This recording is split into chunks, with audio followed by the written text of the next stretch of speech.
Hi friends, ఈరోజు recipe ఏంటంటే noodles చేస్తున్నా. వెజ్ నూడిల్స్ అనమాట. మన సోయాబీన్స్ వేసి వెజిటేబుల్స్ వేసి చేసిస్తున్నా పిల్లలకని. బయట ఇంకా తినకూడదు కదా వాళ్ళ దగ్గర అని ఇంట్లోనే చేస్తున్నా.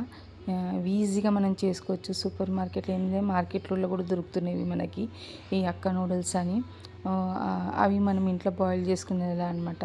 వేడి నీళ్ళు వేసుకొని కొంచెం వాటర్ వేసుకొని కొంచెం సాల్ట్ ఇంకా కొంచెం అంత నూనె వేసుకొని నీళ్ళు బాయిల్ కాగానే మనం ఈ నూడిల్స్ అందులో వేసుకోవాలి.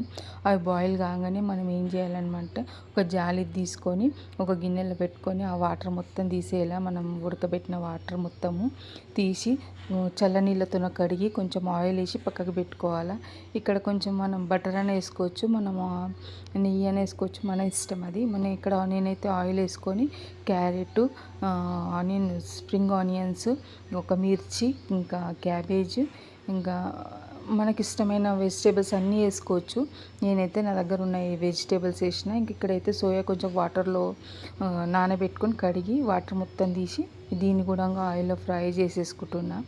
కొంచెం అంతా మనం దీంట్లో సాల్ట్ వేసుకోవాలి. మనకు మొత్తం కూరగాయలకు సాల్ట్ పట్టేటట్టు మనం దీనికి సాల్ట్ వేసేసుకోవాలి.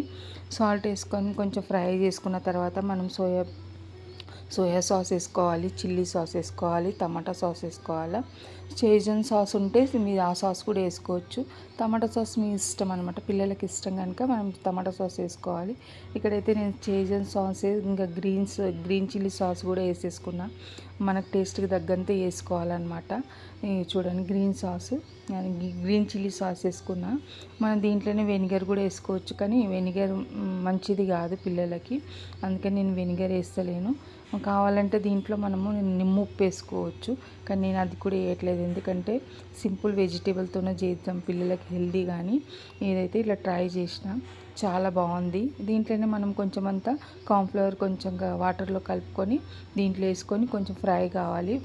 కార్న్ఫ్లవర్ అనేది కొంచెము పచ్చి స్మెల్ పోయిన తర్వాత కొన్ని వాటర్ వేసుకొని దాంట్లోనే మనం ఈ నూనె కలిపిన నూడిల్స్ ఉంటాయి కదా, అవి మొత్తం దాంట్లో కలుపుకోవాలి. ఈ చేతితో కాకుండా కొంచెము స్పూన్స్ పొడవు ఉంటాయి కదా, దాంతో మనం మంచిగా కలుపుకోవాలి. లాస్ట్లో మనం కొంచెం అంతా స్ప్రింగ్ ఆనియన్స్ వేసుకొని కలుపుకోవాలన్నమాట. చాలా బాగుంది టేస్ట్ అయితే. బయట దానిలాగానే ఉంది మమ్మీ అని అన్నారు మా పిల్లలు. నేనైతే ఎప్పుడు ఇలా చేయలే, కానీ అన్ని సాస్లు వేసి ఎప్పుడు చేయలే. ట్రై చేసిన, చాలా బాగుంది. మళ్ళీ కొన్ని నూడిల్స్ కూడా చేసిన, దాన్ని సూప్ చూపిస్తాను మీకు. సాయంత్రం వేస్తాం, వీడియో అయితే కంపల్సరీ వేస్తాను. కంపల్సరీ చూడండి. ఫుల్ వీడియో చూసి లైక్ చేసి షేర్ చేసి సబ్స్క్రైబ్ చేయండి. బాయ్.